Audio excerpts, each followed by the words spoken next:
The following is a pre-recorded conversation between two siblings and is filled with personal opinions and biases. It should not be taken seriously by anyone. Viewer discretion is advised.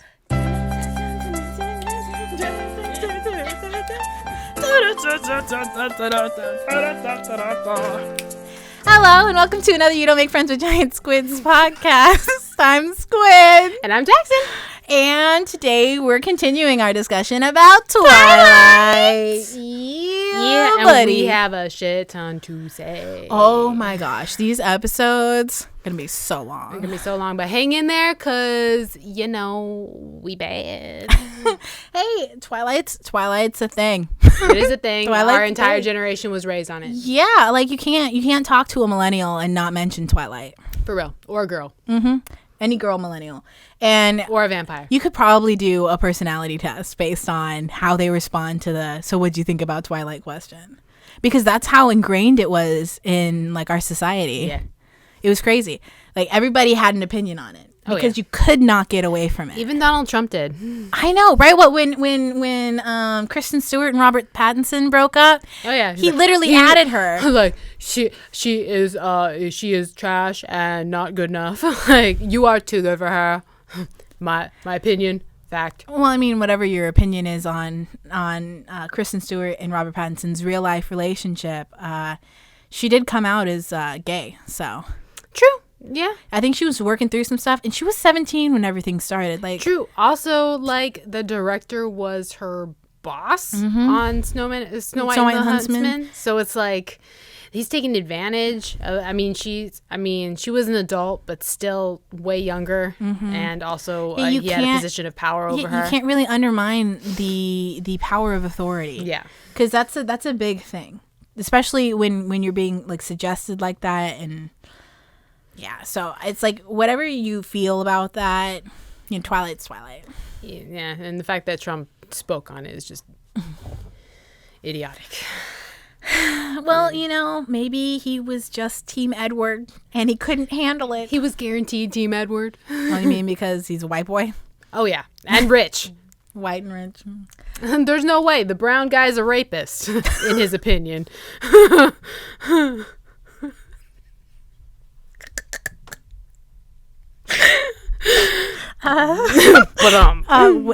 where were we? So after their field trip, and he like hits the bus door, being like, "You can't sit with us," you know. pretty much like there's no room on our bus. Yeah, no room for bitches like you. And yeah, totally still want to be your friend. Oh yeah, right. Whatever. Also, he gaslights her in another way, where he stalks her in her room and she thinks she's dreaming about him. She's not. He's in her room. I mean, she was dreaming of him, even if he was in her room. No. She woke up. He was in her room. She thought she was still sleeping because he's a vampire and a guy outs the room. That was something that only happens in the movie and not in the books. Guy outs the room. But technically, when Stephenie Meyer saw that, she's like, "Oh, that's such a good scene. I should have done that."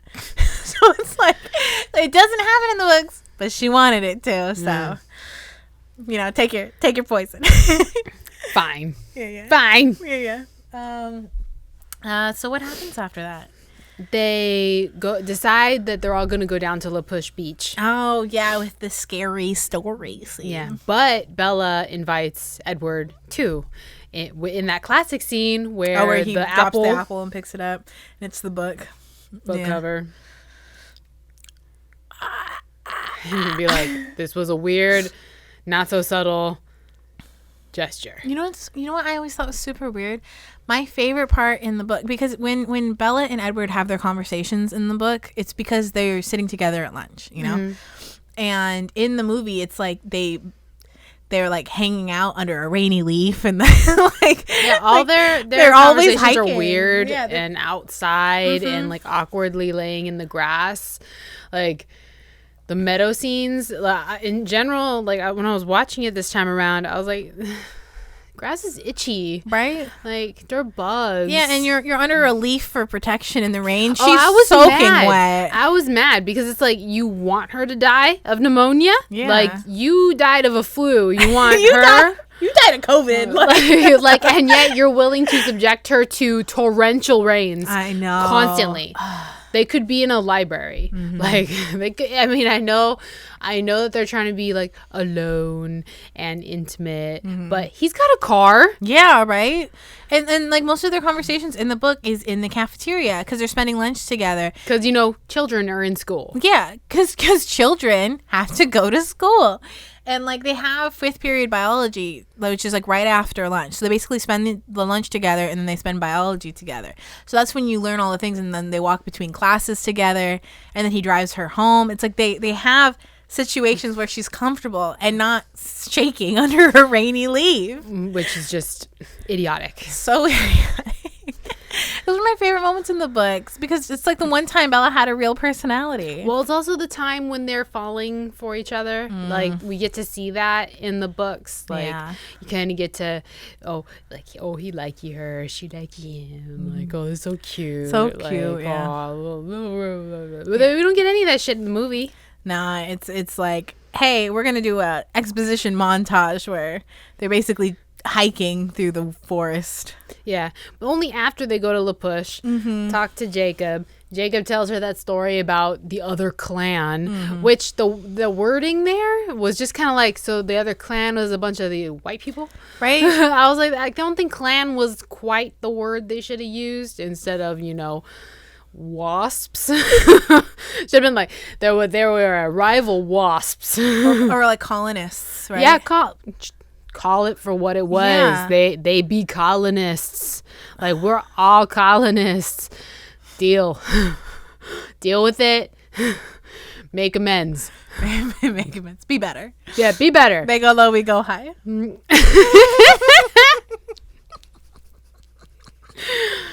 Yeah, be better. They go low, you go high.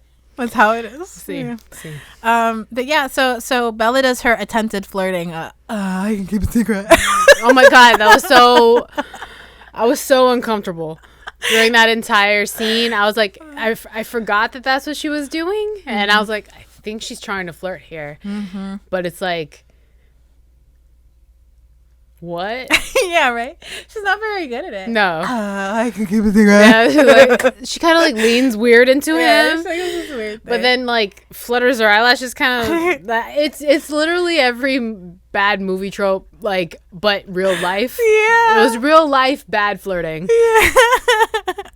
Yeah. But Jacob, he's charmed in general. I mean, he's younger than her, so he's gonna be like, a girl talking to me. A girl's talking to me. Oh my god. But it's just a scary story, Bella. Oh my god. Just shut up. It's so awkward with the other two kids. So you know how my family is like descended from the Cullens don't come here. And then they're just kind of like, what do your friends mean by the Cullens don't come here? I feel like everyone just kind of made the conversation stop. Right? Like literally just iced that. Like, I mean, technically nobody at the beach likes the Cullens. True. Very true. And also, like, the kids were super rude. So was Bella to these kids where she's like, oh, you're stalking me? Like, did you follow me here? And be like, you're on our reservation. Like, bitch. Like,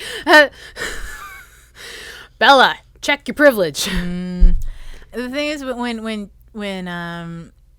Bella says that to him, I think it's also because in the books, the other girls that she was with were like, how does Bella know all these hot boys? You mean the other children? The other children. All these other children. All the other children were kind of like angry at Bella's character. So she had to pretend like, I don't really know them that well. And are you stalking me? Because I'm not choosing this. You came to me, Even then, it's like, what the heck? You grew up with him. Yeah, right? No, it's a dick move on Bella's part, but I think that's also just a poorly translated from book to movie. Yeah. Also because she's a dick. Yeah. Bella's a pretty big dick. Mm-hmm. She's very, for someone with no personality, she's very selfish. Yeah. And she wants things done the way that she wants them done. Yeah. Which is the wrong way. Yes. Yes, it is. And then after that, they then go down to, after hearing pretty much that story that got her thinking about vampires for no reason. I have no idea why she's like vampires got in her head, because honestly, when later on, like she goes dress shopping, invites herself to dress shop with Jessica and Salinas, but then acts like a total buzzkill the entire time. It's like, they didn't invite you. You asked to come. And then you're like, oh, this isn't really my thing. I'm like, I don't mind into dresses and stuff. And be like, you could have tried. Yeah, but Angela tried really hard. When she was like, guys, you mind if I come? She goes, of course, I need your opinion. She was really trying to like include her. Yeah, include her. But and then it's like, then she has to act like a total like twat. And like, really? Like, you're just going to be like, oh yeah, dress shopping. All really of the dresses were great. Like, I'm going to be looking in this. I really just want to go to this bookstore because I can read. Like, y'all can't read. Like, I know that you guys are like dressing up for this high school thing called a dance, but I'm interested in greater literature. I require my brain to be fed, so I'm going to go find a bookstore. And then they get those guys that knock on the window. Yeah, with the dude, that was so upsetting. Yeah. That grossed me out, for one. And then two, I thought, why the hell are the dressing rooms and the mirrors right there in front of the window? In front of the window. That's just the owner of the store is not a woman. It's a male. Yeah, there's no way, because yeah, it's like don't look at the girls. Well, and also like, why is it so open and not protected? Like, this is just, it should be at the back of the store, honestly. And then, pretty much Bella goes off on her own, and then she gets followed by those dudes. Terrifying scene. Like, pretty much if you are a female in the world, you have had a situation similar to you've this. always, like, there's always been at least any girl that you talk to has had at least one situation where you're scared because there's people following you. Yeah, and men people. Always men people's following you. And these guys are drunk. It's obvious what they want from her. Like, they're even saying, like, we saw you in the bookstore. We saw you. No, in the dress shop. We saw you in the dress shop. Yeah, my bad. They wouldn't know what a bookstore was. No, they can't. Obviously, they can't read. They wouldn't be readers. And pretty much Edward saves her because he can read minds. Because he's stuff. He was stuck in like, because I got this part far in Midnight Sun. From his perspective, he's been following her this whole time in Port Angeles. Because the thing is that he was in Jessica. Stalker. I know, right? He was in Jessica and Angela's heads to keep an eye on her because he can't read her, so he can't find her head. You know what? That's so fucking intrusive too to Jessica and Angela. Yeah. Like, he's fucking like mind raping them without them even knowing. But that's the thing, is that when they started changing, so he purposefully gets out of their head to give them privacy. Sure. And that's when he loses Bella because she just takes off at some point. Sure. I believe you, Edward. Get back in your tree. Go back in your tree. I'm terribly bothered. This bothers me. I'm terribly bothered. That's like one of my favorite bit that Jimmy Fallon's ever done, where he does the Edward and the Robert's bothered. Yeah, things that bother me. You know what bothers me? This bothers me. And then all of a sudden, like on the last episode he does it, he meets Robert Pattinson. He goes, why do you keep doing this to me? He's like, does it bother you? Yes, I'm terribly bothered. It's such a good bit. I love it. And then pretty much Edward growls them into walking away. And then he, get in the Volvo. Get in my Volvo. Get in my safety van. And put on your seatbelt. Right. Say something so I don't turn around. Well, whatever. And then he tells her that he can read minds and whatever. And then they have that weird dinner that he like kind of like tricked her into going on a date with him without calling it a date. He was just like, oh, Bella needs to eat. Well, it's because she was like supposed to go eat with Jessica and no, but it's also because Selena. she was legitimately, because the guys that harass Bella, like 4 of them, because there's like a group of 4 or 5 people, right? Yeah. So most of them are just drunk idiots. Yeah. But one of them's an actual predator. Yeah, one was actually going to hurt her. Yeah, one was actually going to hurt her and do things to her. So Edward is pretty sure that she's just like in shock because she was basically almost attacked. Yeah. If he wasn't there, she would have ended up on the news. Yeah. But I also feel like Edward, having been in the mind of everyone ever, should know that women are used to it. I feel like that's a very male privilegey thing. No, to think that being... Oh, she's in shock. She doesn't know what... Like, not... Like, she hasn't dealt with that shit already. Personally, I don't think Bella has dealt with that. She seems super sheltered. Or if she was like, oblivious But to that's it. the thing. I mean, she's been sheltered, but also raised by a woman who is also a giant child. So it's like... she's sheltered and a grown-up at the same time, I guess. Well, I mean, she has to be both in case the audience is either sheltered and a grown-up. Covering all the you gotta all the boxes. cover all the basic bitch boxes, and then Bella becomes an easily imprintable character for the audience to shoehorn themselves into the story. Yeah. You gotta have that. Yeah. Still. Yeah. But she was actually pretty much in shock about it. Yeah. But she felt safe because, her boy was there to protect her. Yeah, some random dude who has been stalking her shows up after she's been stalked. Yeah. I feel better. And then pretty much he drives her home, but not home because someone else is dead. That one Waylon? That one guy who talked about the kids liking the little bottles. When he was drunk Santa Claus. Drunk Santa. I was like, oh, so you're a Billy Bob Thornton. Like, that's pretty much your character. It's like, remember when he was Santa and he got so drunk and he mooned every... The kids love the little bottles. And I turned to my boyfriend and I was like, was he talking about the little bottles of alcohol? Yeah. He was sneaking alcohol as Santa. And kids are like, look at how tiny his bottles are. It's from the elves. They're the elves' alcohol bottles. That's funny. But that was pretty sad because Charlie was pretty upset because he's known this dude is probably most of his life. Now he's dead. Now he's dead. And the scene where she puts it together before her big Google, because every vampire movie has to have a Google scene or a giant massive research scene. Research scene, yeah. Because vampires and vampire lore don't exist in the world in movies where they have to research vampires. I know, right? But even then, when the body goes by her and it zooms in on the feet, and then it shows Edward sitting at the lunch table, and then the feet, and then Edward, and then the feet, and I'm like, all I'm seeing is feet and Edward. I was like, I know what they're going for because I read the book, so I know she's thinking dead feet, dead pale skin. They look pale. He's cold. He touched me earlier, cold, and then she's putting all that shit together. But honestly, watching it says feet Edward. Feet Edward. Feet Edward, feet Edward. I'm like, she's got a fetish. A feet Edward fetish. See, she wants to see Edward's feet. I was like, and it made her. Yeah, she does that thing Kristen Stewart does when she figures things out. Straight up. And then it was funny though, because when on the drive back, when they're standing in the car, when they're sitting in the car, my boyfriend goes, "Does she ever close her mouth?" And then I was just like, "No, she don't." No, when you're thinking hard about life and decisions, Yeah, you have to have that.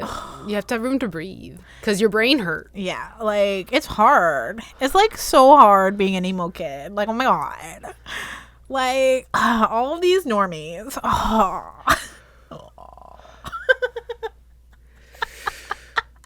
My teeth are cold. Doing that made my teeth cold. So say it out loud. Vampire. Are you scared? No. I'm not scared. You should be. But anyways, she does her Google. And No, she Googles. Okay, no, she Googles to find the book for the bookstore, and then when she has the book, she's reading the book. She takes a phrase from the book and Googles the phrase. cold ones. Yeah, right. So it's she Googles the book and then she books to Google. Yeah, it's because smartphones are not quite in yet. I think she has one of those sidekicks. Yeah, everything's the T9 texting Yeah. on the old flip phones. So everybody's actually answering their phone, which is cool. It's wow. Vintage. You can call people. Yeah, you can answer and talk to them and stuff. I know, right? You mean you don't just FaceTime? What? I don't understand. What are you doing? You're texting? Why don't you just FaceTime me? I don't get it. I have a Samsung. We don't FaceTime. You can FaceTime with Samsung. No. I have a Samsung. We don't. I have a Samsung. I don't. I can still FaceTime text. with mine. I still text. I think FaceTime is intrusive. Boomer. What? Nah, I would prefer to be called elder millennial. I prefer to be called an elder millennial. Thank you very much. But okay, Google, and then Yeah, but then that's the thing. We get to the iconic scene where she like walks past him. yeah, but then like isn't looking at him. She's looking past him too, like looking past him, past the camera, and then it's like no one's gonna say anything about these two students walking off campus to the woods. Well, technically, they are not supposed to walk off into the woods, babe. They're supposed to be at the lunch table. Yeah, I was like, why they're leaving campus and there's a bear out eating people? Like that's what they think these attacks are. People are dying from animal attacks, and it's like these two students just walked off campus into the wilderness. Yeah. And Yeah, no, and it's crazy because the thing is that in the book when she's talking to Edward in the cafeteria, in Bella's head, she's so like in this conversation, she doesn't even realize when the bell rings for them to go to class, right? But when you're reading it from Edward's perspective, he's talking to her knowing that his vampire siblings can hear everything that they're talking about. cheese man. Yeah, and they're listening and they're getting upset over how much Bella actually knows about their family. Yeah. So he's playing like 4D chess. Which is kind of what Robert looks like is happening. Like he's not really paying attention to her, right? But then it never gets discussed. No, It's like they don't explain why he looks at Carlisle like the way he does when Waylon's body's found. Like because Carlisle's telling him in his head what exactly happened. Like, dude, he was attacked by vampires. Like, we need to be careful. There's another clan here, and we might have to leave. Right, and this is one of the things that I think that the movie does really well and does really horribly is that like this scene where she's like calling him a vampire and everything. It's very visually dynamic, right? It's super cool to look at. So I think because the director is like comes from a music video background, what Twilight does really well is that it's really pretty to look at. You know, everything's shot interestingly and it's got great music. But I think that's also one of the it's also focused on authenticity, but then it's not executed well. It's like you see the moments where Edward's talking to Carlisle, but nobody gets that. No, it's there if you know it's there. Yeah. You had to have read the book to know what they're doing, but the movie shouldn't be relying on that. Exactly, right? It's like you shouldn't have to rely on somebody like knowing the source material to enjoy those little moments in the film. And the thing is that if it was successfully done, it would have been great, but it just wasn't successfully done. Yeah. So it's all a Paramore music video. Yeah, right. And the thing is, my favorite part is also like the end credits scene, right? And when it goes, how did I end up where I started? How did I end up where I belong? You know, it's so like there's moments where it's like good, and then there's moments where it's just like not successfully doing what it needs to be doing. See. Because honestly, I think that Edward looks constipated for most of this movie. Well, yeah. He's struggling. I know. It's like how you said, he's doing so many, there's so many conversations going on at once.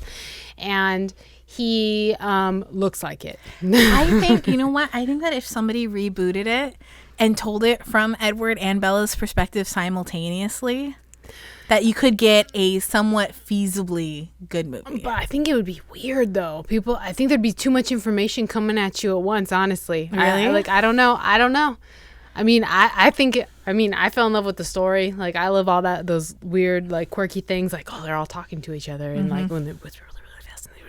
And like, that part about with the lips. Yeah, because like, they're talk. vampires, so they have amazing hearing and they have amazing speed, right? So they talk really, really low so that nobody else can hear them. And they talk really, really fast. But because you're a vampire, you understand everything that just was said. Yeah, so, I mean, that stuff is all really cool, which you get to kind of see in Breaking Dawn. You know, once Bella... Spoiler. Once Bella turns like into a vampire. But the thing is that that's what Midnight Sun is full of. Yeah. And that's what it's like. It's a really, I think that Edward's perspective is more interesting than Bella's. Oh, well, yeah, 'cause she doesn't have a perspective. She's just there.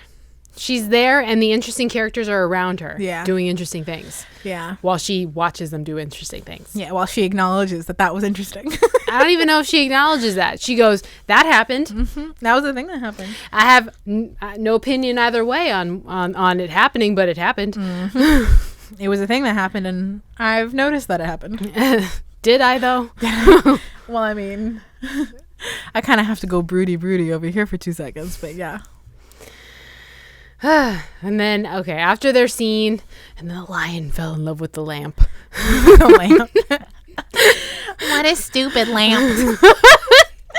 That's because the line is the lion fell in love with the lamb, but my boyfriend heard lamp, and he was like, "That's stupid. That's a stupid lion." I was like, "It's a lamb." And he's like, "That's still a stupid lion." I was like, "Yeah, that's the point. He's real stupid." Yeah, he's real stupid. He's like, "You don't fall in love with food." Dainty hands.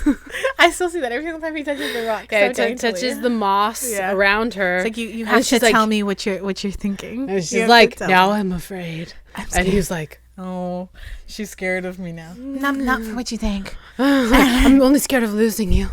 And I was like, that was quick. So fast. That was real fast. Yeah, it was real fast. Like, girl, you went from 0 to 100 real fast. Y'all went from "don't be my friend." Yeah. You went from I'm gonna lose you.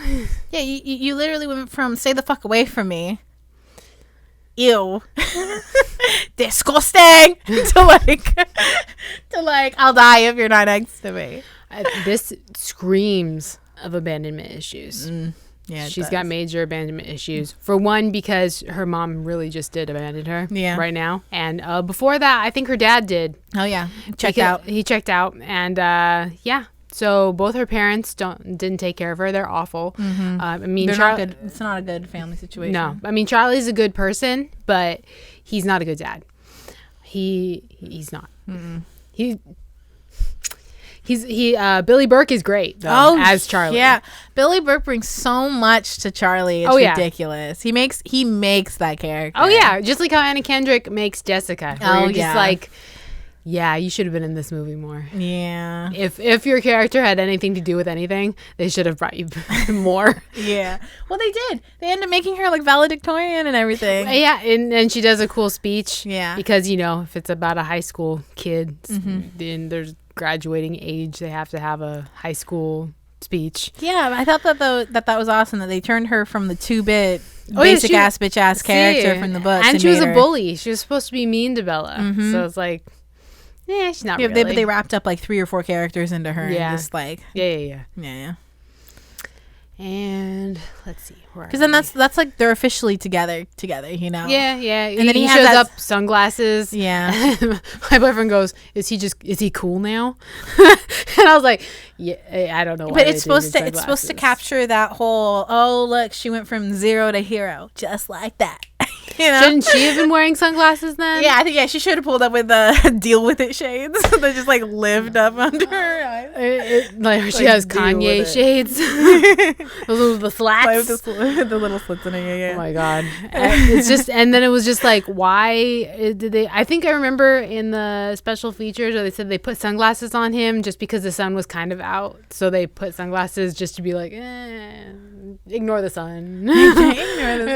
Even though he's a vampire and sparkles in the sun, like these sunglasses will protect him. Like, right? Wrong kind of vampire. How is it that sunglasses prevent people from seeing that he's doused in body glitter? Yeah.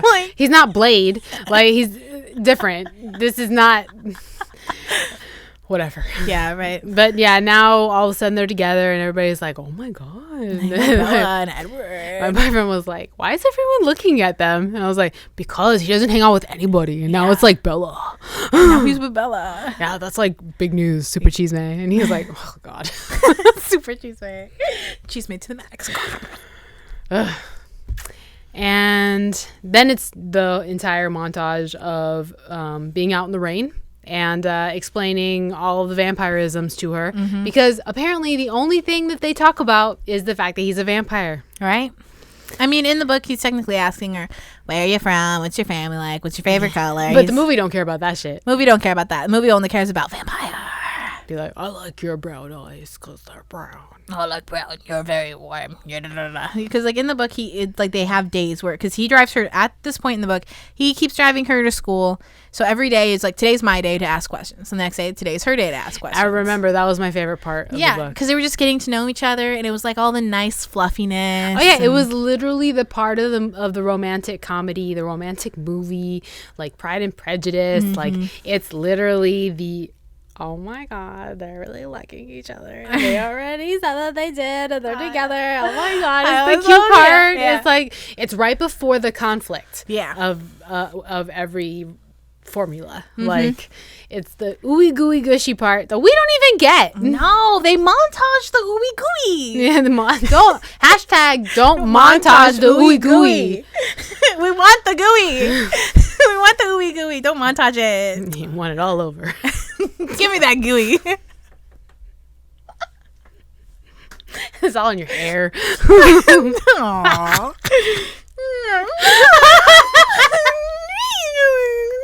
Gooey gooey. She has gooey in her hair. Gooey gooey. Disgusting. Disgusting. Okay. Yeah. And then they have the vampire baseball scene, right? Yeah, but first she lets her dad in on the fact that she has a date with Edward. Yeah. While he's cleaning his gun. Oh yeah, but that's just Charlie being Charlie. Yeah, but I was like, couldn't she have waited until he was like watching TV? You know what I want to know? Why was he drinking beer while cleaning his gun? True. That's not the safest thing in the world. No, he drinks. He's constantly drinking beer. He doesn't drink water. Well, I mean, to be fair, he's a hermit. He's a hermit. He's also the chief of police, and he's constantly drunk. I mean, hashtag defund the police. They're only drinking beer. At least it's true to life. To be fair, Charlie is a very unhappy person. His wife left him. Well, I'm not sure if he's an unhappy person or if he's like... I think he's unhappy just because later on we get to see him happy. Okay. Yeah. He's lonely. Yeah, I mean... I would say that, yeah, he gets lonely after... Because I think that he was so shut down before Bella that he wasn't happy or sad. He was just neutral. And I think having Bella kind of helped him come out of his shell, especially when he sees in New Moon how, like, scary she got when she shut down. Yeah. It kind of makes you evaluate your own life and be like, if she's shutting down like this and scaring me... Like, what did I do? What was I like? Yeah. Yeah. Was I this shut down? You start evaluating your past experiences. And I think that that's what changes him. Yeah. Is seeing Bella go through this. But pre-Bella, I don't think that he was. You know, he was just drinking his beer and cleaning his gun like any good red-blooded American. In Washington. Yeah. Yeah. Yeah. Yeah. So then Edward's doing that thing where he's like dancing on top of her car or whatever, and can you at least act human? I got neighbors. Yeah. And then they do that thing where he dogs the dogs. Where he dogs the dogs. Well, everyone stares at each other really mean all throughout this movie. Everyone's dogging each other. Yeah. Like staring with the a lot of nonverbal cues. Yeah. A lot of, you're a wolf and I know you're a wolf, and you're a vampire and I know you're a vampire, but we're not going to say anything about it. And we're just going to drive slowly.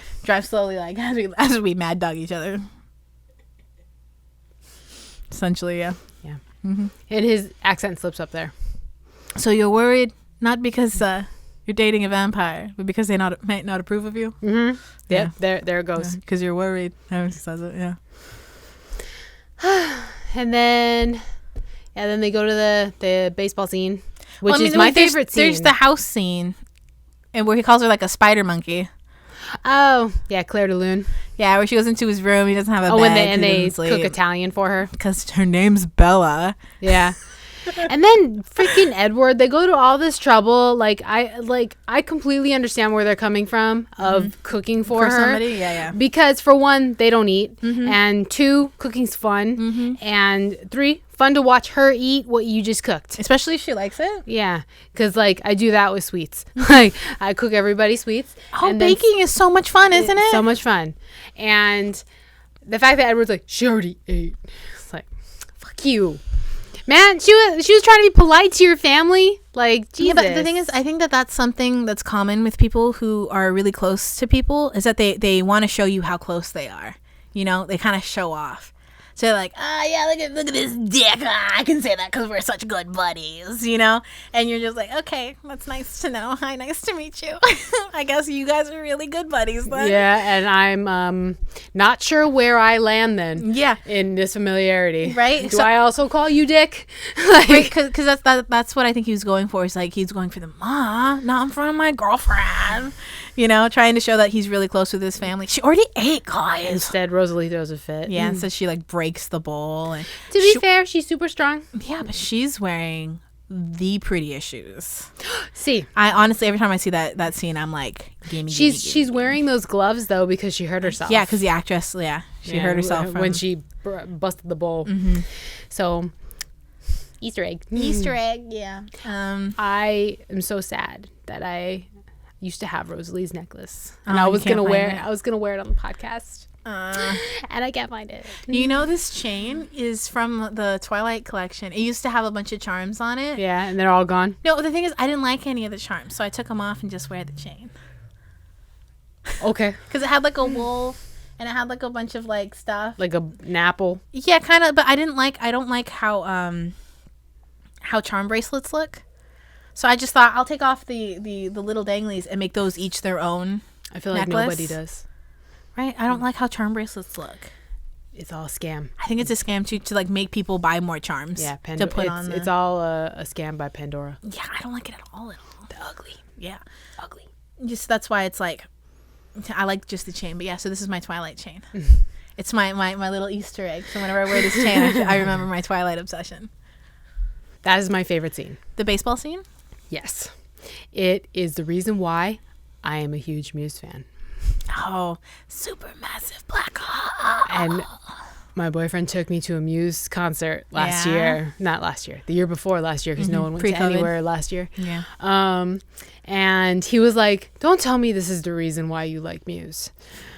And I was like, well, I mean, however you get introduced to an amazing band is how you get introduced to it. And I was like, I can't not tell you that. like, I'm honestly, I'm not gonna say it's not because of Twilight. But this is my favorite Muse song, and I did not know of them previous to this. But that's the thing. I don't care how somebody gets introduced to something. Oh yeah, if you love it, come on. We all love it. That's what we all have in common. Come on in, gates wide open. I'm not about gatekeeping when it comes to shit like that. See, because that sounds very hipster. It does sound very. It's I like this before anybody else. So because my reasons for liking it are pure, I get to enjoy it more than you. Yeah, and for some reason that makes me a better fan. Yeah, that doesn't make you any better. All fans are equal. Fans are fans. If you like something, you like something. If you buy their merch, if you support them, you're just as much as a fan as anybody else, and nobody can take that from you. Yeah, and I was like, y'all can't say nothing because Muse was part of Twilight. The Killers are part of Twilight. Paramore is part of Twilight. Walk the Moon is part of Twilight. So many good goddamn fucking bands on that soundtrack. Yes. Like, don't even at me right now.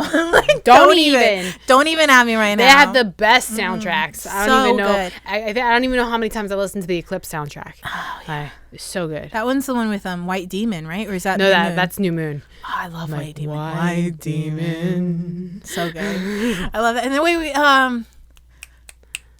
what's their name? Who? Starts with a B? Starts with a B. The guys with the really deep voices. Bastille? No. The ones that play in New Moon when with Victoria and her hair.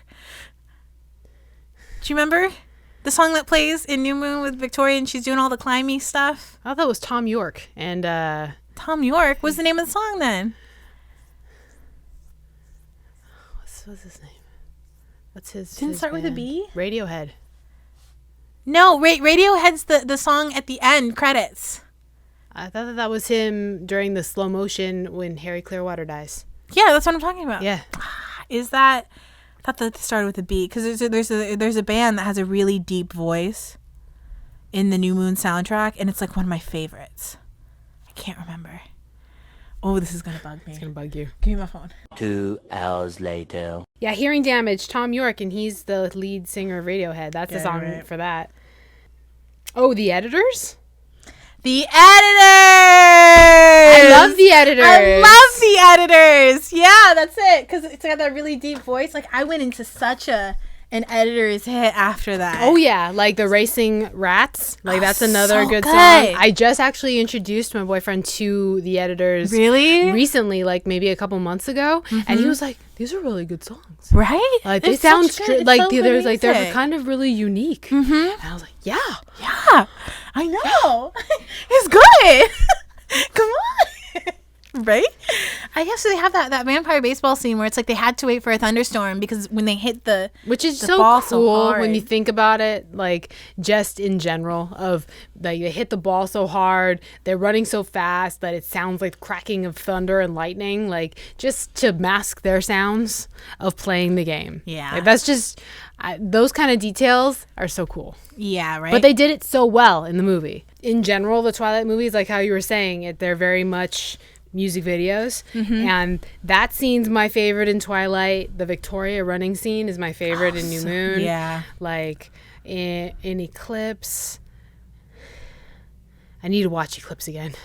I can't remember, but it's also one that matches with the music. Like it's just always my favorite, and even now I'm getting chills thinking about it. It's like my monkey man. You like that? That was cute. But yeah, then you see Alice see the three of them. Yeah, so when this part happened in the movie, I was like, you know what would have been really cool if like the entire time the story is being told, you were from Bella and Edward's perspective, right? So I'm thinking if I was going to remake these, right? First off, I would tell it from both of their perspectives at the same time because you kind of get more information about things that are happening outside of Bella, because Bella's a very passive character. Things happen to her. She doesn't really bring about anything herself. Which is funny though, because they take the liberty of showing us what Alice sees, but they don't extend that to any other character. They don't. And they should have, because if they were going to break the rule to get right outside of Bella. Yeah, if they weren't going to stay centralized on Bella and Yeah. go explore other perspectives, they should have explored other perspectives, Yeah. right? So I think that if you were going to reshoot this scene and then say they're playing baseball, right? And then you would basically like cut to Edward, like looking over at Alice, zooming in on Alice's eye, and then all of a sudden seeing the three of them committing the murders, doing the things, and then all of a sudden you see them walking through the forest. But as the audience, we would have never seen or heard from them until this point. That would have been so scary. Yeah. Right? Especially because, they did also break that wall too by showing us the murders outside of what everyone else would have seen. Exactly. We saw the murders as they happened instead of from the perspective of these characters, which is something that they shouldn't have done because the movie is so centralized on Bella. Yeah. It's like it's such a tight perspective. And then because it's such a tight perspective, you lose a lot of the information, like how we were talking earlier about Edward not being able to show how he's communicating with everyone, the information he's getting from other people, like, or where he is, where everyone else is. Yeah. Like, And even though they're shooting with that in mind and that they're being mindful of the story, it's still from Bella's tight perspective. yeah, it's not being translated very well to the audience who would have never had access to the source material. Yeah, and you can't just be like, no, we're really in Bella's perspective, but then show us something that she wouldn't have Here's seen. Bella's perspective. Oh, by the way, this is what's happening over here. But then this is Bella's perspective. And then this is what's inside Alice's head. Yeah. It's like, no, you can't do that. You either got to be omniscient or single. You can't fuck around with POV. Like, it's just, you don't do that. It's like rule 1 in writing, like besides show, don't tell. Yeah. Which they do a lot of telling. They do a lot of telling. Yeah. lot of telling. I don't want to judge. Yeah, so James pops up with Victoria, who is like my favorite. Amazing. And honestly, I think that if you had Game of Thrones it, right, where you because that's what they're doing. They're having what's his face, middle dude, Laurent. Yeah, they're having Laurent act like their leader because that's their chess piece. They're like, oh, he's our leader, but their real leader is James, right? Yeah, but they're doing it in order to, gauge what everyone else is saying. They don't want to spill their cards. Yeah, they don't want to show who the actual brains of the operation is. But the thing is that they've got someone who can see, who can read the minds, who future knows and immediately. read yeah. minds. But they don't know that. But this is how they guard themselves, right? So James is the villain, but James isn't a real villain. James is the setup for Victoria being the villain. Yes. So I think that if you would have, because the end of the first Twilight movie makes you think, oh shit, here comes Victoria. She's coming down the stairs. She's whipping her hair down. I don't know where I started. You know, it's like she's getting all this hype to be the villain, and then they filmed Noon and Eclipse back to back, and the actress had to film another movie in between those. Yeah, one with Paul Giamatti. Right? She gets into a huge argument with the studio, and they replace her with Bryce Dallas Howard. So all of the cool, juicy Victoria scary bits completely Gone. taken out. All of it cut to oblivion and shreds because of something stupid like that. I know. And she's like, no shade to Bryce Dallas Howard. Yeah, she Love did her. great for what she was being hired to do. Yeah. Right? She came in, she did her job, she did it well, and she tried her best. But I like OG Victoria. Yeah, she was just better. She had more of that sass. You Yeah, know? she was a that cat. Evil. Yeah, she was a lioness. Yes. And Whereas I felt like Bryce baby Dallas- doll. Yeah, baby doll. Totally different villain mentality. different vibe in general. Yeah. Like, and then trying to use Riley like from Eclipse, like just kind of like trying to seem weak so that way that he could take please, care of I it. need you to help me with but this. Yeah, but the thing is that Victoria's not like that. And you could tell, because even when I was watching it with my boyfriend, he was like, she's scary. Yeah. She like, I'm scared of this girl. And I'm like, you won't be later. Because they nerf her character. Yeah. But she's terrifying in New Moon. Oh yeah, she's so scary because she's like Freddy or Jason, you know. He's just constantly walking at you, even if you're running. She's always She's just gonna there. get She's gonna get you. She's coming. It's like, oh shit, Victoria is what Bella is scared of. Yes. And she should she's- be. Yeah, she's the main villain for these books, other than the Volturi, but that's like later when everybody turns into an X-Men. That's my impression of Michael Sheen. I deserve an Oscar. Yeah, I deserve an Oscar, please. Well, I mean, he's in a Twilight movie. He deserves an Oscar. He's in a Twilight movie. He knows what it is. He's going to go full camp, because if they don't want him to go full camp, they'll rein him in. That's exactly what I said last time when we saw Street Fighter. And he was the best part of that movie. Raul Julia was best part of that movie. Mm-hmm. Although he's just a fun little, what the fuck is this guy in Twilight? Yeah. So good. Yeah. So they pop up in the baseball scene. James smells Bella, and he's like, oh, you brought a snack. And then fucking Edward has to react. He knows how this dude thinks. He can read it, and yet he still reacts the way he does. Yeah, he still puffs his chest out all alpha male. Yeah. And then James is like, ooh, this is fun now. You made this.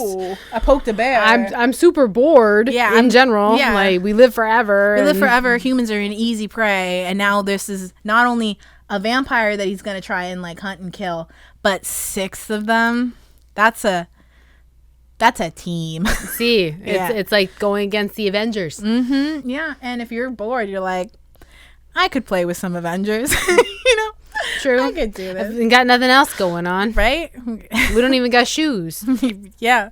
Well, what was it? In the books it was explained that they don't wear shoes because they like feel the environment around them, and it's like their feet are so hard. Yeah, it doesn't matter. They're made of like concrete. Yeah, they're made of like pure ass marble, like unbreakable stone. So it doesn't matter. So and any type of twig or rock that you'd be scared being like, ouchies, my feeties. Yeah, they really don't need shoes. Yeah, they really don't need shoes, and shoes would just get in the way. Yeah. So James like full on tries to murder Bella. Oh yeah, because he wants to track her, follows them to Charlie's house. Honestly, that entire scene of Bella being an asshole to Charlie, I don't think they needed it. I think she could have been like, I'm sleeping over at the Collins. Yeah. And be back sometime. And Charlie would have been like, okay. Right. She didn't have to say, I'm going to be stuck here like mom. Well, I think it's also because they were planning on her being gone for months. I mean, like, I think that was the mentality is, okay, we're going to have to make sure she's good for months, not for like a few days. Yeah, I feel like they should have planned better because not only did James figure it out super quick, but he figured it out super quick. Yeah, he figured it out super quick because he just had to find her address from her school. Well, he was following Rosalie and Edward for a while because Rosalie was wearing Bella's jacket and rubbing her scent on everything in order to follow. But then I think when she went to smell it again, that she kind of got her own hair on that. So I think then that's when he could figure out that, oh, they're covering up Bella's scent. Like they're using Bella's scent here as to cover up Rosalie's scent. Oh, what I felt was that I felt that it was more like he was tracking their scents, right? And when you're just running, you'll smell like the scents will smell the same. But then when she started touching things, then it's like, okay, why is the vampire smell so much stronger than the human smell? Whereas when you're running, you're just gonna get a whiff of both, you know? And then once she started touching things, he's like, okay, that's way too strong of a vampire to a human. Yeah. The human's not really there. They're carrying something that smells like her. Yeah. You know? Like her scent is getting weaker and weaker probably. Yeah. Her scent is weaker, but the vampire is just maintaining its consistency. Like, I think that's why it only worked for so long. Especially when it's like Bella's scent is like supposed to be super pungent. Yeah, where even like other vampires think she smells pretty good. Yeah. Not as good as Edward thinks she smells, but she's still like... She's still some bomb ribs. Yeah, they're like, I could have a snack. She's hickory smoked. Hickory smoked ribs. And I'm just sitting there like, I need me my ribs. Yeah, so it's like she goes to Phoenix and she's with Alice and Jasper, which is like the first time that in the books you actually spend a legit amount of time with Alice. Yeah, and you still don't get to see that in the movie. No, you barely don't get to see it. Yeah, because I love Ashley Greene. She's so cute. She's perfect casting. Yeah, she's perfect Alice. But they don't really get to see her. Like but Jasper's great. Like Jackson Rathbone. No, yeah. But so good. You know what I thought was really funny? Some of the criticism for Jackson Rathbone's Jasper is that in Eclipse, all of a sudden it comes out that he's Southern, and then he randomly just pulls out a Southern accent. Random Southern accent. It's like he hasn't been Southern in any of these other movies. To be fair, he hasn't talked in any other movies. Well, he's kind of talked. He's been like, we're going to rip him apart and burn the pieces. That was Emmett. But Jasper still says, I've seen this type before. They're not easy to kill, but we can still do it. That was like, Carlisle. What? No. I'm going to find it. No, I know Jasper says something there because when I saw it, I was thinking, oh, look, Jasper has one line. I remember thinking it when it doesn't have a Southern accent. And then he does in Eclipse. Oh, that's what we really like about Eclipse is the training scene. Yes. And it has the music to it. Oh, and then Alice and him get to flirt. Yeah, their flirt fight. That was really cute. See. Aww. For other movies. So then James tracks her to Arizona. Yeah, pretty much. And he uses a video recording of her mom to trick her into thinking that he's kidnapped her mom. An old video of her doing ballet, which is why they're at the ballet studio. Yeah. Which is what Alice saw in her vision randomly. Like she's like, it's a ballet studio. The one I went to looks just like that. Like come on, Bella. Come on, Alice. Like, come on. She recognized... They had a heads up. They did. They had a heads up. A big heads up. Yeah, but in the books, Bella's actually pretty clever there because what she does is that they're going to move hotels because everybody else is coming back. And Jasper's ability is like the ability to calm people. So she's been freaking out like 24/7 the entire time she's with them. And she has to go to the bathroom. So Alice is going to go with her to the bathroom because, girls go to the bathroom together. And then she goes, no, can Jasper come with me? I'm not feeling too good, right? Because he's going to suppress her emotions and he's not going to follow her to the bathroom. And she knows these bathrooms. She knows that they're very confusing from the last time she was there because they have 2 exits. So she ended up getting lost from her mom. So she goes into the bathroom and she just takes the fuck off and just ditches them. It's like one of those big, long bathrooms that they have at the Regal. Yeah, like the cinema where you get into go one and you come out all the way down. Yeah, so she tricks them like that, which is super smart. But you can't show that in the actual movie. Well, I mean, her decision though to then. Yeah. I mean, I'm not condoning Bella's stupidity. I'm just saying she can ditch somebody when she really needs to. I feel like she should try harder in other things then. If she has this capability, she should try harder. Yes. Yeah. Oh, I agree. She's shown that she My has the Jesus, capability. she walks up to her death with pepper spray. Oh, I know. Why didn't she bring a knife? Like, she I was mean, in a if- hotel room. If pepper spray doesn't do anything, you think a knife's gonna do something? It would have been better. I mean, if anything, she should have brought fire. Or Fire a would help. steak.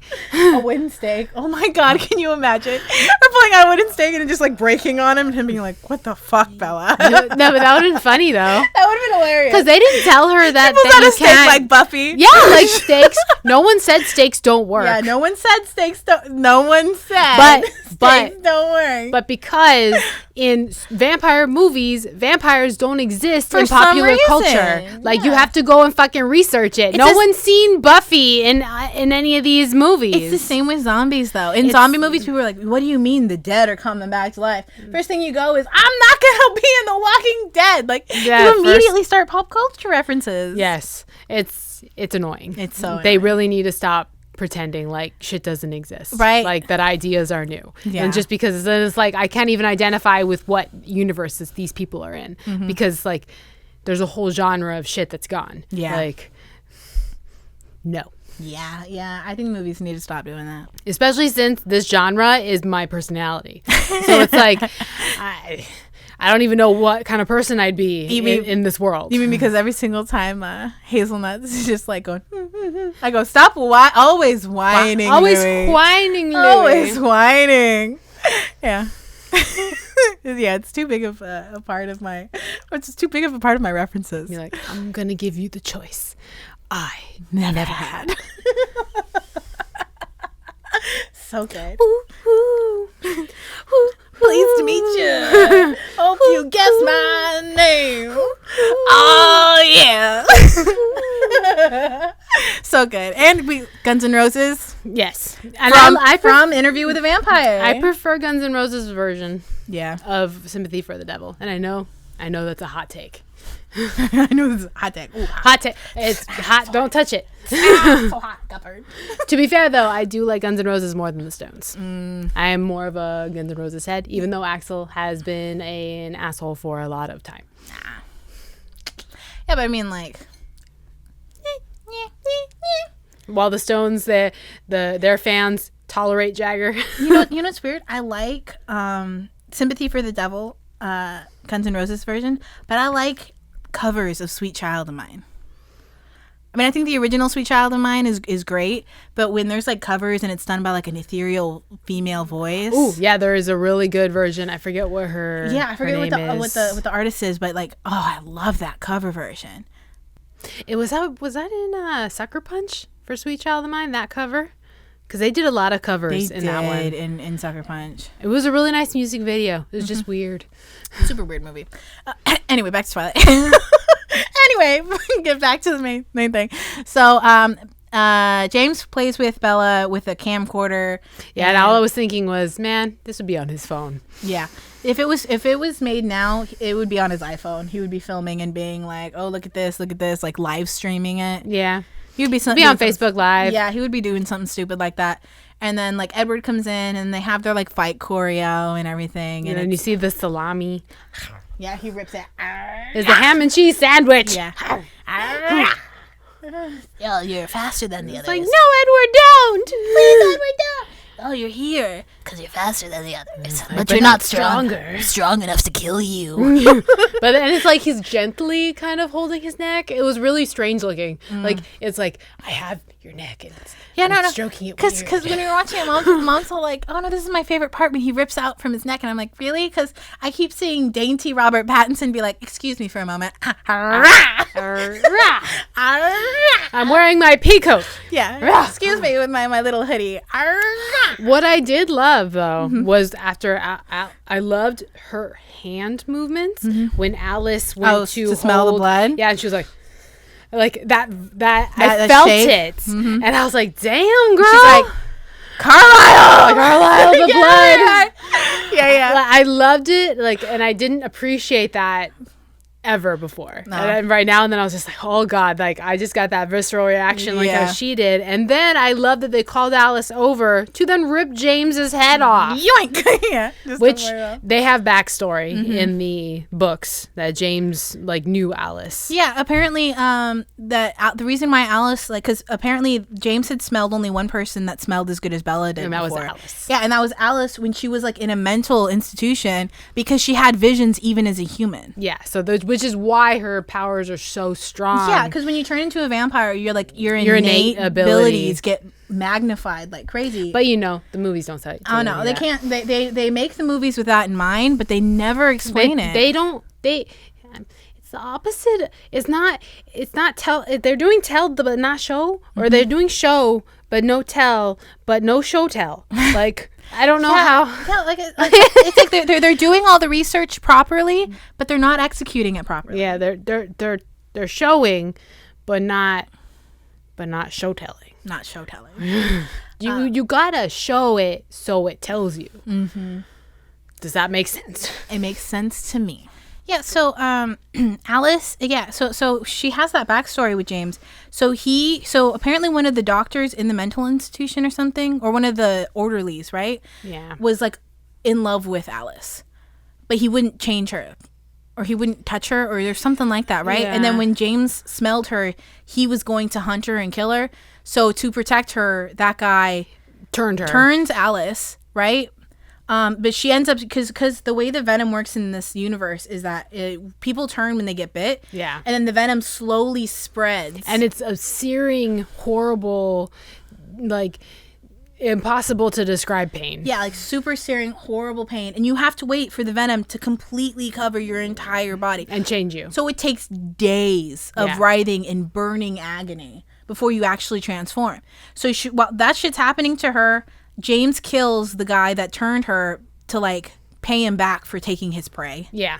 And that was literally his backstory with Alice. And Alice then she became a newborn vampire with no memory of any of her human life. Yeah, she didn't remember shit when she first gets, but she has the power of premonition, right? Yeah. So she sees where she has to go and what she's gonna do, so that she has like her happiest outcome. Yeah, which is meeting Jasper. Yeah, she like goes to a bar where he's supposed to meet her like every single day for like a couple years. Yeah, and then eventually he shows up and she's like, we were supposed to be together. Yeah, it's about time. You've kept me waiting long enough. Yeah. Like, you have any idea how many times I've been coming here? Yeah. And he's just like, my apologies. And then they go together to Carlisle. Yeah, she's like, okay, now that you're here, we can go find this people. And then she pops up. She's like, okay, guys, I'm here now. We can be a family. And Edward sees her shit and he goes, okay. And they're like, Edward, she's good? And like, she's good. And then that's just how they end up in the thing. Yep. So there's all that extra backstory that's just no, we don't get right out the window. Yeah. But yeah, so then they murder James. They like straight up break him apart, burn the pieces. Bella's back in the hospital. Well, no, first Bella was bitten by James. Bella got bit. That's why she has like that half moon scar now on her arm. Because he bit her. The venom's going through her. And Carlisle's like, okay, well, she just pulled out some glass from her thigh, which don't do that. No. If you got glass in your thigh, you leave it in there. If you got anything sharp in big muscle parts of body, don't leave it in there. Don't go to the hospital first. Go somewhere where you can bandage it, because she straight up was like, oh, let me bleed out. Yeah. And he's like, you can let this happen. You can let her turn right now. Oh yeah, but he's like, Carlisle, tell me what I want to hear. I want to do the suck. Yeah, and he's like, you could suck the venom out of her. But honestly, I was thinking about that because the venom's in their saliva. Mm-hmm. So how is that good? How can you suck? By slurping. But I feel like even though through sucking and the fact that it's his mouth, that is saliva there. Well, are you saying that when you're drinking, you're mixing your saliva into your drink before it comes back up? Yeah, that's why everybody says that there's backwash at the bottom of the drink. Yeah, but backwash is for backwash people. You mean people who have not mastered the art of sucking? Exactly. I believe Edward's mastered the art of sucking. That he is no backwash. Well, okay, just to cite my sources.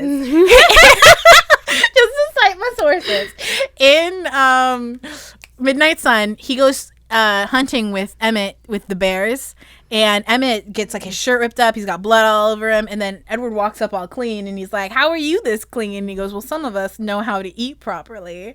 So I'm just saying, some of us know how to eat properly and they don't backwash the food. He's fucking in his stupid pea coat. Yeah, his stupid pea coat.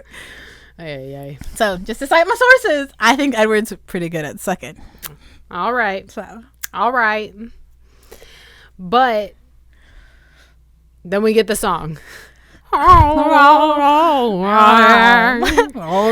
I say I'll wrap you in my own little side? Let me sign. And that's Robert Pattinson singing. I mean, it's beautiful. Like, it sets the tone nice. Yeah, it's a really nice emotional song, and it's his song that he performed for the director. And the director's like, "I'm about to end this man's whole career." I'm like, puts him right in it. So good. Yeah, but it's a good song, and it's like he likes music, and it's nice. That's what I like so much about this movie. They keep in the stupid boy stuff. Everything's very personal. Yeah. But even that song, American Mouth, like I was a flightless bird. That was a song that Kristen Stewart recommended because she's like, hey, this is a really good song. That's funny. My boyfriend really likes that song. Yeah. He was like, that's really pretty. Yeah. The thing is that everybody had a hand in making it because it was an indie movie. Yeah. You know, an indie movie. It was for very girls. collaborative. Nobody really took it too seriously because they knew what it was. You know, it's a young adult book about vampires that sparkle. Yeah. Like, we all know what this is, guys. And the most successful actor out of everybody was Kristen Stewart, just because she had been in other movies as a child. Yeah, going into it. Yeah. So everybody else was relatively unknown. Mm-hmm. And I think Nikki Reed had worked with Catherine Hardwicke on another on 13. Yeah. Where she was like playing that like devil on the shoulder for the other chick in the movie. The one who was trying to get her to do drugs. Yeah, trying to get her to do drugs and do sexy live a life things. of sin. Yeah, but yeah, so it's like there's little bits like that that's just awesome. She wakes up in the hospital. Edward's pretending to be sleeping. Her mom's there doing a direct into camera. Oh my god! And all I keep thinking is, oh my god, let me fix your eyebrow. Oh, really? Every time I'm like, please let me fix your eyebrow. Oh, that's because true. it's like it's always coming down. Oh. It's not lined up, and I'm like, please let me fix. No, whenever I see that scene, I always think, man, it would suck to be an actor and not to get to choose what angles the camera was at. Very true. To like. But I'm so mad at her mom and her dad because it's like she stormed out the house, broke up with her boyfriend, and then ran away back to her old house that no one lives at anymore. And then they find her because her ex, the one she ran away from, said she fell down some stairs and crashed through a window.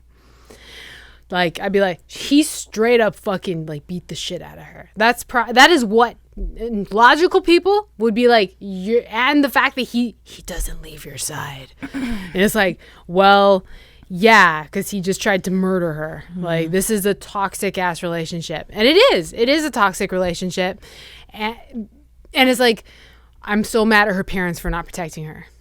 They don't care though. Nah, they don't. She has horrible parents. Yeah, she's got really bad parents. She's got an absentee father and a flighty mom. Flighty, insecure mother. Yeah. It's so upsetting because it's like just seeing it was like, no, I would have straight up thought that my daughter was being abused. Was being abused. Or another. If she got like that hurt. Yeah. They said that she fell down 2 flights of stairs and went through a window and be like, I know she's supposed to be a fucking klutz, but it's like not in this. You put everything together. It's like, no. I think that maybe the evidence that the Cullens came up with shows that they didn't get to Phoenix until after her injuries. Sure. So it's like, whatever. I mean, they could manufacture They're anything. rich. Whatever. Yeah. So yeah, that was Twilight. Wait, no, the end scene's the prom scene, right? See? Where she's like, I want to be with you forever. And he's like, is it not enough to just have a long, happy life with me? For now. And then that whole scene where she's like trying to break her neck. Yeah.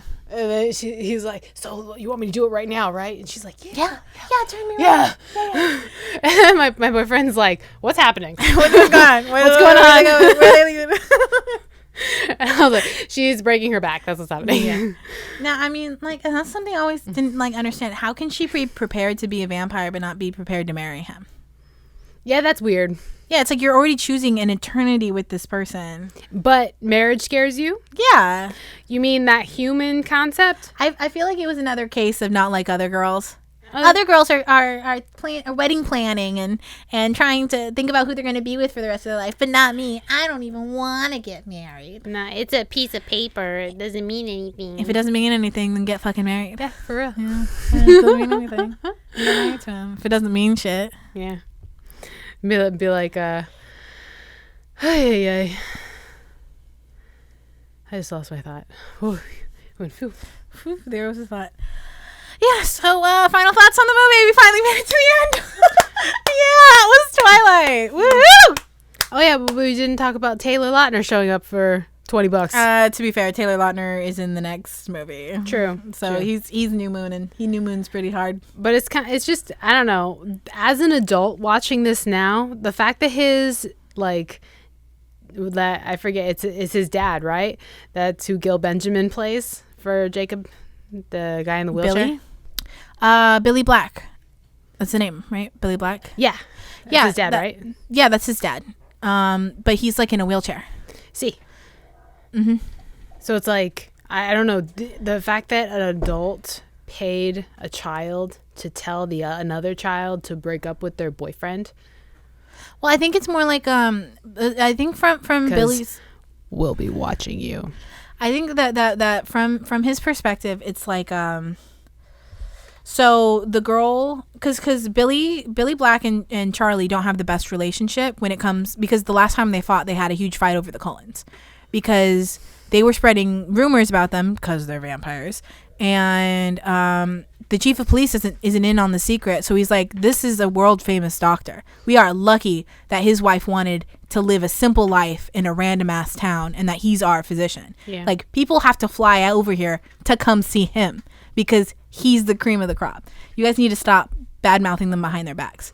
And they got into a huge argument for it, and they didn't talk to each other really until he bought the car for Bella. So I think that Billy's already stepped on the Swans' toes. Mm-hmm. So he doesn't want to go be like to his buddy's daughter and be like, stop dating your boyfriend. But Jacob has a way in. Yeah. You can be like, hey, Jacob, she's not hanging around the right type of people. And we know the right type of people. The overcast sky and the eagle has talked to me. Because, he does his stereotypical Indian man voice.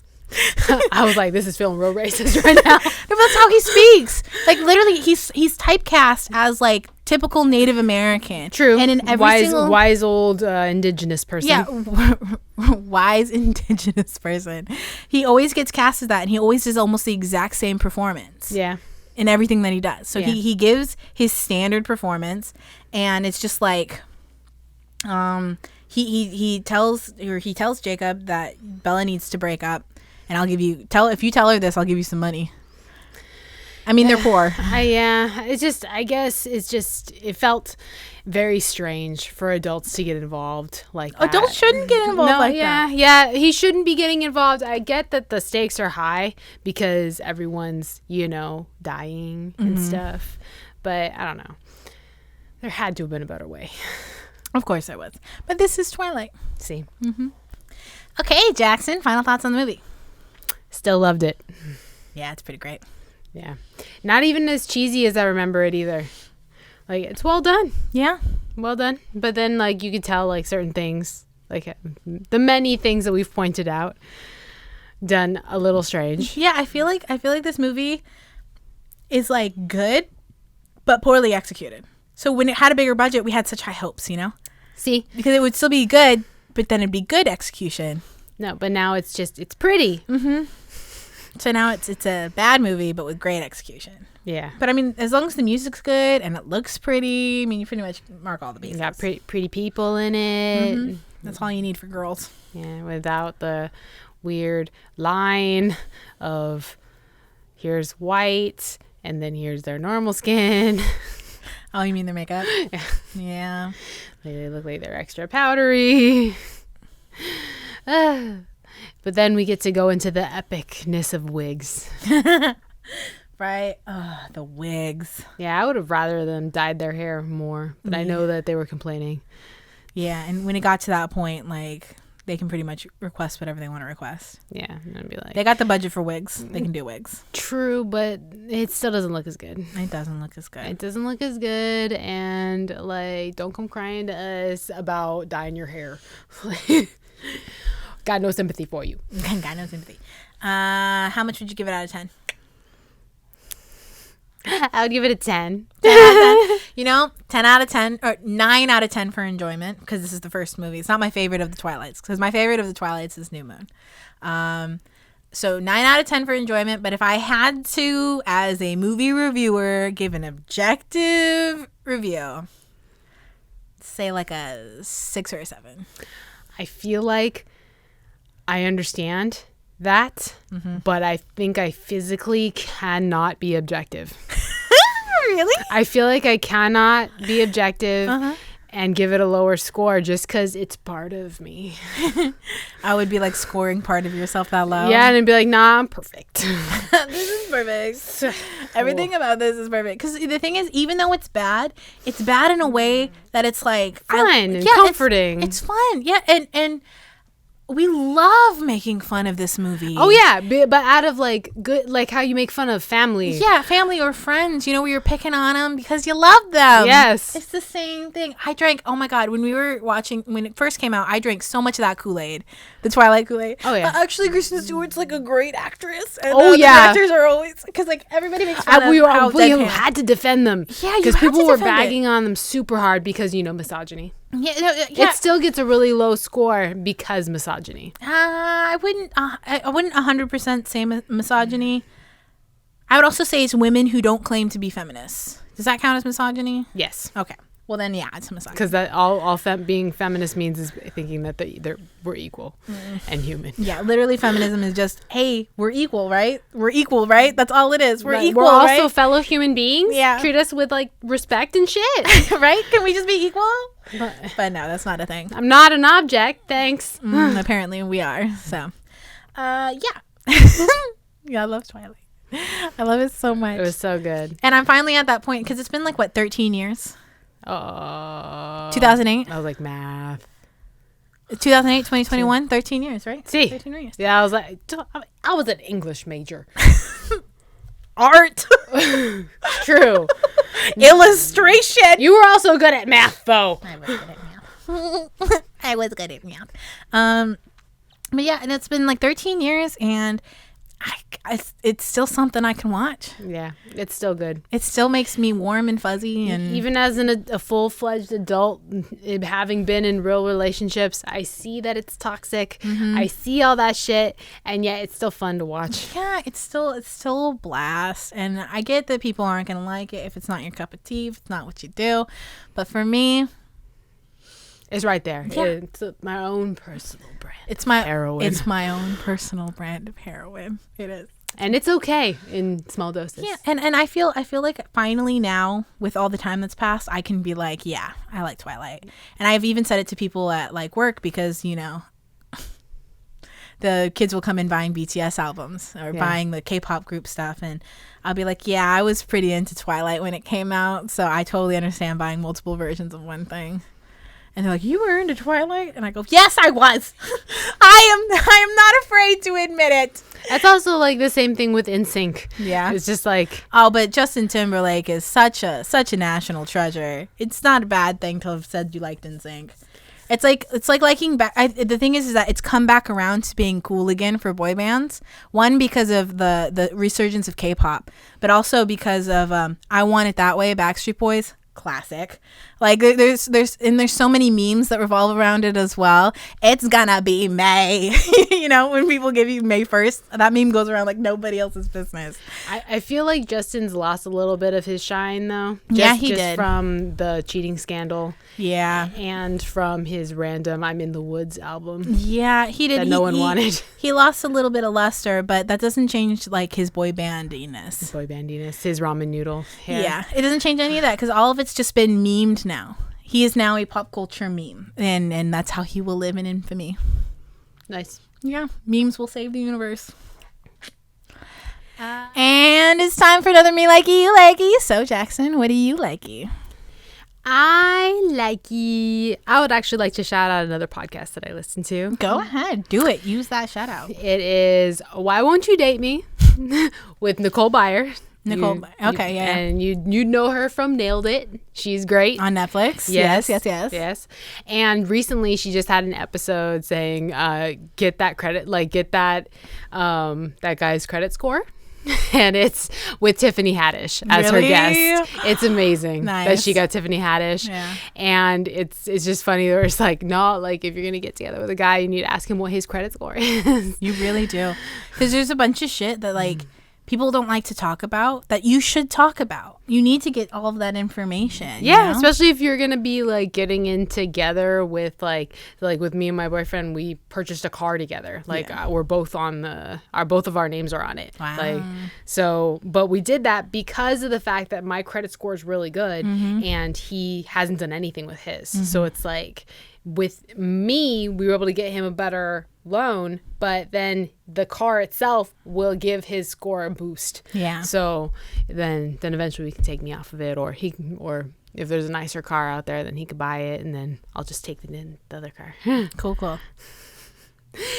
But yeah, like credit scores, or now we gotta all get tested for COVID before anyone goes on a date with anybody. I know, and the vaccines are like barely getting released, and there's not enough for everybody, and you have to do 2 rounds. Oh yeah, like we've got our mom on the waiting list, and nothing's available. They said, we'll contact you. Don't contact us, we'll contact you. Yeah, pretty much. That's the vibe I got. Yeah, it's so in demand right now. It's crazy. Yeah. And so, Squid, what do you likey? Okay, so I'm pretty torn for my Me Likey, because I'm sure that anybody watching the podcast will notice the microphones.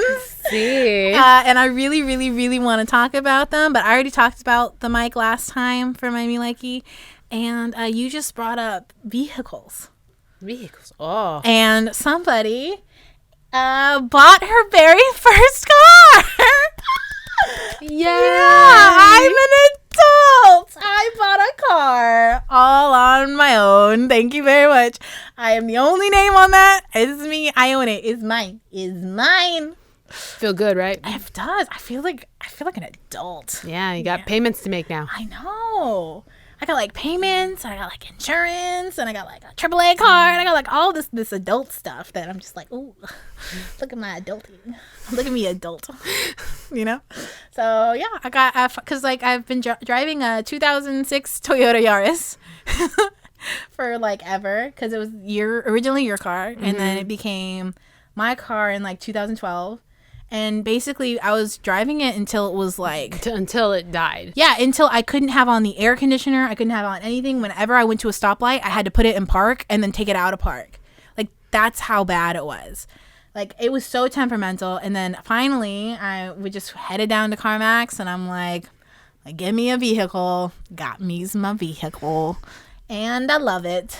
It's awesome. It's got like heated seats, and it like Bluetooth to my phone, and it has those little beep beep beeps on my side mirrors. Oh man, it's so stylish. What's the make and model? It's a Mazda CX-5, I think. Sort of. Yeah. No car. I don't think that's the thing, is that I did a shit ton of research before we got the car. And I had been planning since like October. So it's been a few months where I was just deep diving, looking at different cars and doing all this research. And I finally found one that had like, it was just the right size that I wanted. And it was like, it had a great safety ratings. It was one of the top rated vehicles. And then CarMax had one. And I'm like, let's do it. Let's pull that trigger. And then, I went down there because it's COVID. Barely anybody was there. 3 hours later, they put a bow on my car. I took a selfie, and there we are. New car for Squid. Thank you. Did you name him? Yes. What's his name? It's their name is Karchan.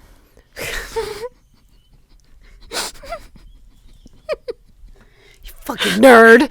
God damn. Okay. So My Hero Academia is like my favorite. I know it's not the best anime, but it's my favorite. And one of the main characters' name is Kachan, because his name is Katsuki Bakugo, and you add chan to the end of the names when you're making like names. So he's called Kachan in the thing, and Karchan is really close to Kachan, so it's my Karchan. All right, and because it's a monster, I had to register the car with them, and they're like, "What's the name of the car?" And I went, Karchan. So yeah, I'm gonna get some like anime eyes and I'm gonna put it on it. It's gonna be so good. I can't wait. It's my car. I can do what I want. All right, my car. I can do whatever I want to this car. I want to plaster it with stickers of anime characters. That's my prerogative.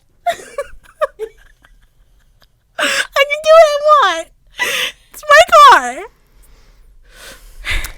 Make my brain hurt. You're just jealous of my car, John. Oh, God.